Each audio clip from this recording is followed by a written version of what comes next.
Hello बच्चों, Manjhi educational academy पे आप सभी का स्वागत है।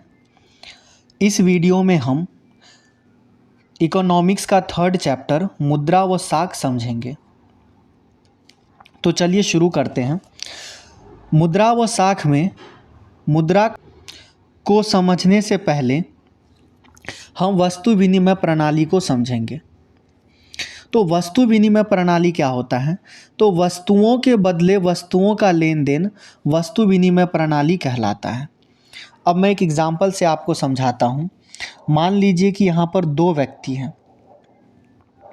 एक ऐसा व्यक्ति है जिसके पास दो नोटबुक हैं और यहाँ पर एक ऐसा व्यक्ति है जिसके पास दो पेन हैं। अब इस व्यक्ति को एक पेन चाहिए और इसको एक नोटबुक चाहिए, ठीक। तो ये क्या करेंगे कि एक नोटबुक इसको दे देंगे और ये क्या करेंगे कि एक पेन इसको दे देंगे। यानी कि यहाँ पर क्या हो रहा है, तो वस्तुओं के बदले में वस्तुओं का लेन देन हो रहा है। तो इस प्रणाली को हम क्या बोलेंगे, तो वस्तु विनिमय प्रणाली कहेंगे। लेकिन वस्तु विनिमय प्रणाली में एक समस्या आती है। वस्तु विनिमय प्रणाली में एक समस्या आती है। वह समस्या क्या है? आवश्यकताओं का दोहरा संयोग। देखिए, जब एक व्यक्ति किसी चीज़ को बेचने की इच्छा रखता हो, वही दूसरा व्यक्ति खरीदने की इच्छा रखता हो, अर्थात मुद्रा का उपयोग किए बिना, उसे आवश्यकताओं का दोहरा संयोग कहा जाता है। कहने का क्या मतलब है कि भाई यहाँ पर जो एक व्यक्ति था, इसके पास वही दो बुक था, तो उसने क्या करा, और यहाँ पर एक व्यक्ति था, इसके पास दो पेन था, तो इसने क्या किया कि एक बुक इसको दे दिया और इसने क्या किया कि एक पेन इसको दे दिया। अब दोनों के पास एक बुक और एक पेन हो गया, तो आसानी से दोनों का काम बन गया।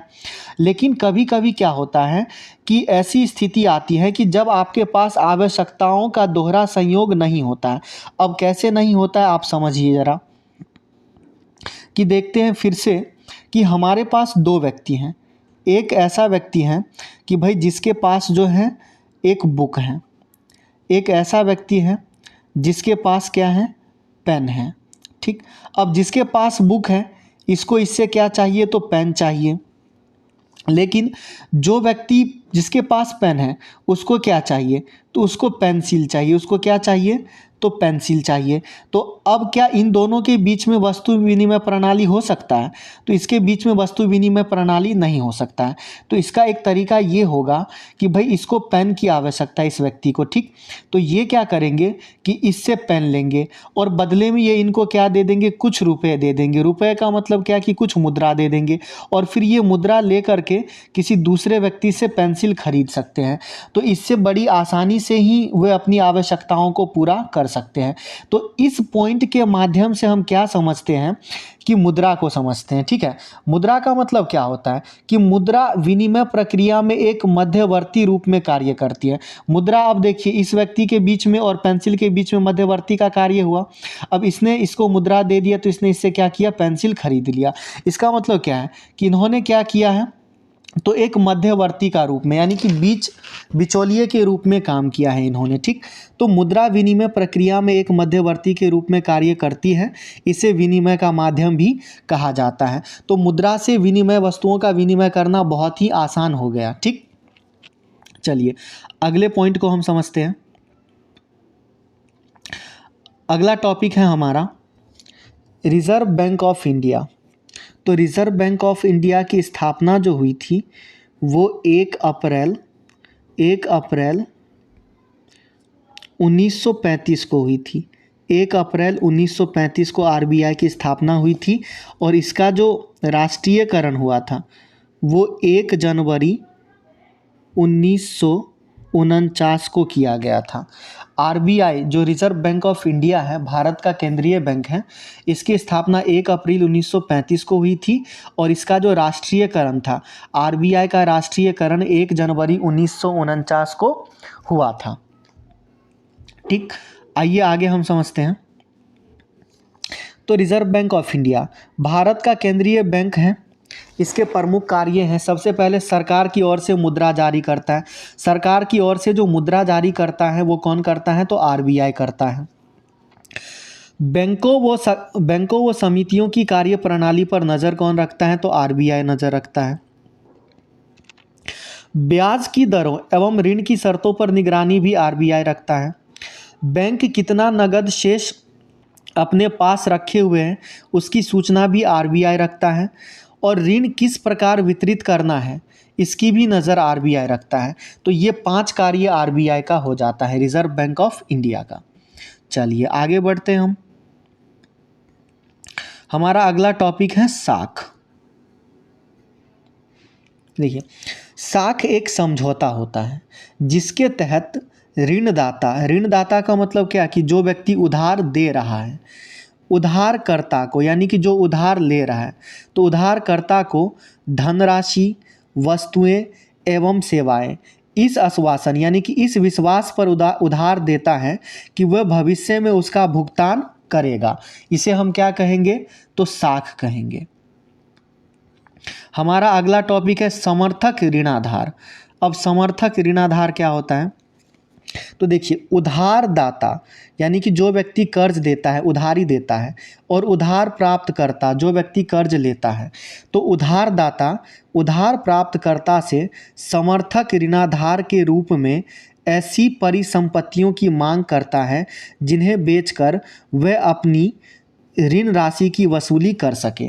अगर साधारण बात में कहें तो जो कर्जा देने वाला व्यक्ति होता है वो कर्ज लेने वाले व्यक्ति से कोई ऐसी महंगी संपत्ति या वस्तु मांगता है कि भाई जिसके एवज में अगर वो व्यक्ति ऋण नहीं चुका पाया तो उसे बेच करके उसका पूरा पैसा वसूल कर सके। और यही परिस्थितियाँ समर्थक ऋणाधार कहलाती हैं।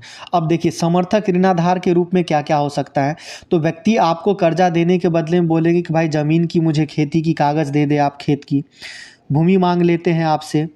उसके बाद जेवर, मकान का, पशु या फिर बैंक में जो जमा धन होते हैं, ये सभी आपसे जो है मांग सकते हैं ऋणाधार के तौर पे। हमारा अगला टॉपिक है मुद्रा के आधुनिक रूप। अब देखिए, आधुनिक समय में हम मुद्रा को किन किन तरीके से प्रयोग करते हैं या मुद्रा के कितने रूप हो सकते हैं। तो सबसे पहले कागज़ का नोट। ठीक, कागज़ के नोट का हम लोग प्रयोग करते हैं मुद्रा के रूप में। उसके बाद सिक्कों का प्रयोग करते हैं। कागज़ का नोट जो होता है आरबीआई के गवर्नर के द्वारा जारी किए जाते हैं, यानी कि आरबीआई का जो गवर्नर होता है उनका सिग्नेचर होता है कागज़ के नोट पर। और जो सिक्के होते हैं, जैसे 1 रुपया का सिक्का हो गया, ठीक है, इस पर किसका होता है? तो वित्त सचिव का हस्ताक्षर होता है 1 रुपये के सिक्के पर। अगला हमारे पास होता है चेक। उसके बाद डेबिट कार्ड। डेबिट कार्ड जिसे हम साधारण भाषा में एटीएम कार्ड भी कहते हैं। क्रेडिट कार्ड हो गया। यूपीआई और mobile net banking, UPI, PhonePe, Google पे जो आप लोग यूज़ करते होंगे, ये सभी। तो मुद्रा के ये सभी क्या है? आधुनिक रूप हैं। हमारा अगला टॉपिक है स्वयं सहायता समूह। ठीक, तो स्वयं सहायता समूह का मूल विचार कि ग्रामीण गरीबों, खास करके महिलाओं को स्वयं सहायता समूहों में संगठित किया जाए और उनकी बचत को एकत्र यानी कि इकट्ठा किया जाए। स्वयं सहायता समूह का यही मेन उद्देश्य होता है। अब देखिए, स्वयं सहायता समूह के कार्य क्या होते हैं, ये कौन कौन से कार्य करते हैं?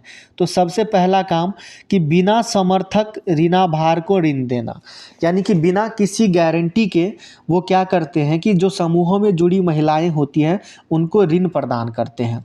दूसरा काम इनका हो जाता है सदस्यों की जमा पूंजी को इकट्ठा करना। और सदस्य क्या करते हैं? साप्ताहिक रूप से या मासिक रूप से कुछ ना कुछ 10 रुपये, 20 रुपये या 100 रुपये, जो भी वहाँ पर लिमिटेशंस होती हैं, उतने रुपए वो क्या करते हैं कि समूह में पूंजियों को जमा करते, इकट्ठा करते हैं। उसके बाद तीसरा इनका काम होता है कि ग्रामीण और विशेष करके जो निर्धन महिलाएं होती हैं, ग्रामीण और विशेष करके जो निर्धन महिलाएं होती हैं, ये हमारा पहला काम हो गया, ये दूसरा हो गया, ये तीसरा हो गया। तीसरा काम क्या है कि ग्रामीण निर्धनों को, विशेष करके महिलाओं को एकत्रित करना। उसके बाद कम ब्याज दर पर ऋण देना, ये हमारा चौथा काम हो गया स्वयं सहायता समूह का। और पांचवा काम है कि विभिन्न सामाजिक मुद्दों पर चर्चा को मंच देना। यानी कि महिलाओं को जो भी सामाजिक मुद्दे लगते हैं कि समाज के बीच में जो भी कुरीतियाँ हैं या समाज में जो उनको लगता है कि हाँ भाई समाज के अंदर ये सारी चीज़ें समाप्त होना चाहिए, ठीक, तो इन मुद्दों को वो क्या करते हैं कि उठा करके उनको एक विशेष मंच प्रदान किया जाता है जहाँ से इनको दूर किया जा सकता है। ठीक, तो चलिए मिलते हैं हम अगली वीडियो में, तब तक के लिए जय हिंद।